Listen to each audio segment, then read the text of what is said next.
All right, everyone, welcome back to Language Arts class here. Today we are going to be looking at part one, section one of the Adventures of Odysseus. And as we go through this, highly recommend you guys open up your character list, which has been returned back to you, and your 12 steps of the hero's journey. Because as I go through these videos and we look at different parts of our stories, we are going to be filling those out as well. All right, but let's start with part one of the Adventures of Odysseus, which is page, well, I guess two here. Okay, so our first page starts off, and I highly recommend you guys always read these italicized versions up at the top because they kind of give you a summary of either what's been said or what's going to be said. And it tells us here that in the opening verses, Homer addresses the muse of epic poetry and he asks her help in telling the tale of Odysseus.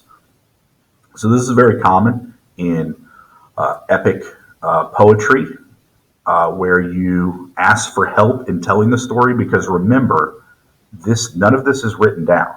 Homer is reciting this from memory, so this is not an easy thing to do. It's an actual performance that he's doing here, usually in front of many people. So so all these start off with him asking for help as he tries to perform in the best way that he can.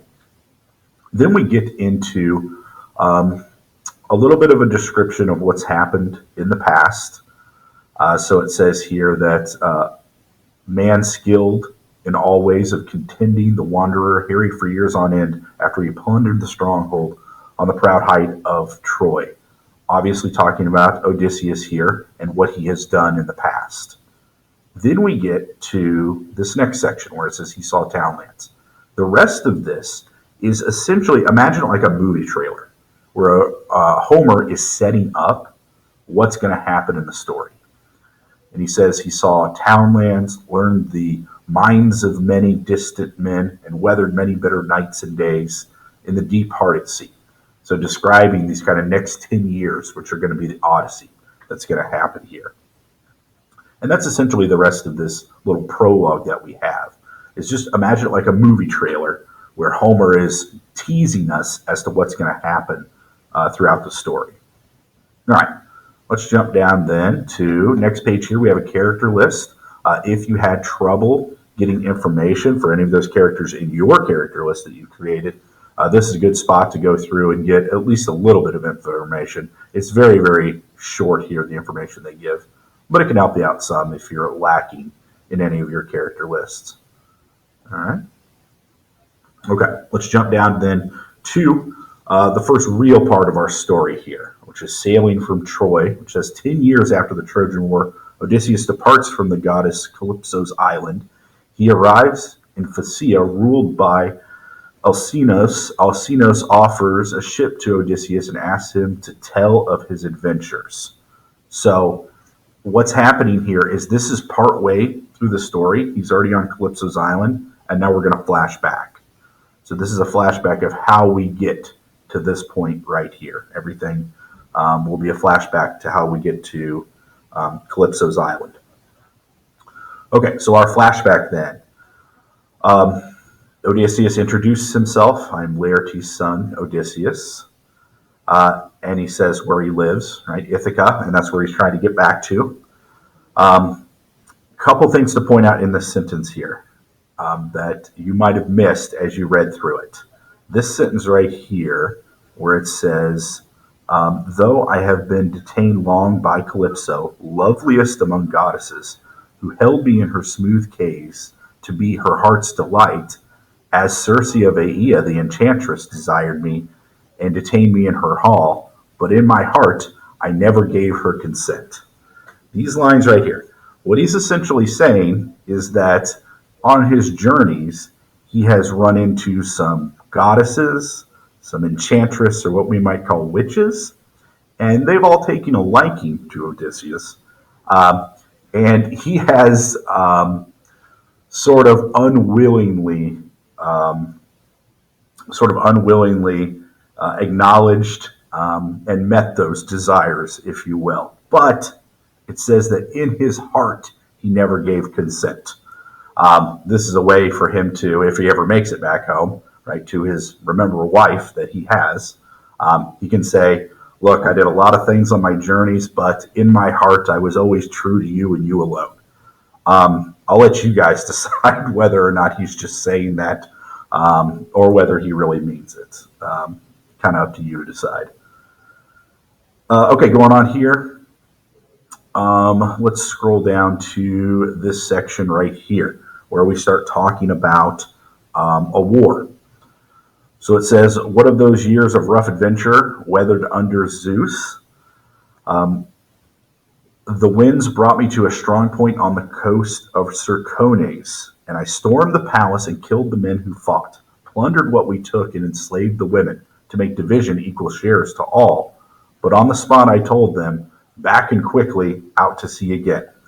So essentially, they go and attack this stronghold, Cercones, and then they do what you do in wars, which is you plunder, you steal everything, you kill the men who fight against you.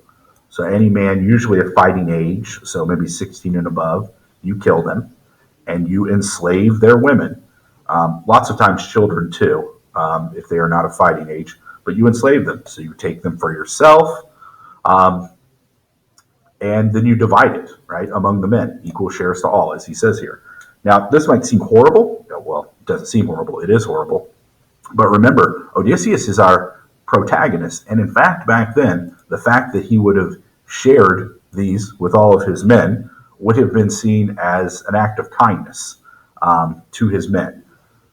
So while we see this as a terrible thing, back then, this is just business as usual. And Odysseus is actually kind of being an upstanding person by sharing the spoils with his men. Okay, going on here to our next page. And it says, sheep after sheep they butchered by the surf, right? So getting food. But then it says, while fugitives went inland, running to call to arms the main force of Cercones. So they invaded this place while the main army of Cercones was not there. But then they get wind of this and they come back. And it says, this army trained to fight on horseback came and drove them out. So doom appeared to us, dark word of Zeus for us, our evil days. So this fighting force is too difficult for them to overcome. So they fight them while they can, but then run back to their ships and leave. It does say 6 benches were left empty in every ship, as in many of his men died during this battle. So they do come out with some losses there, right? So men are killed from this, but most of them make it out and they flee Cercones and leave. All right, our next section then, the Lotus Eaters. In this section here, we have the famous land of the Lotus Eaters, which is the next spot where Odysseus finds himself. Let's get to this section here.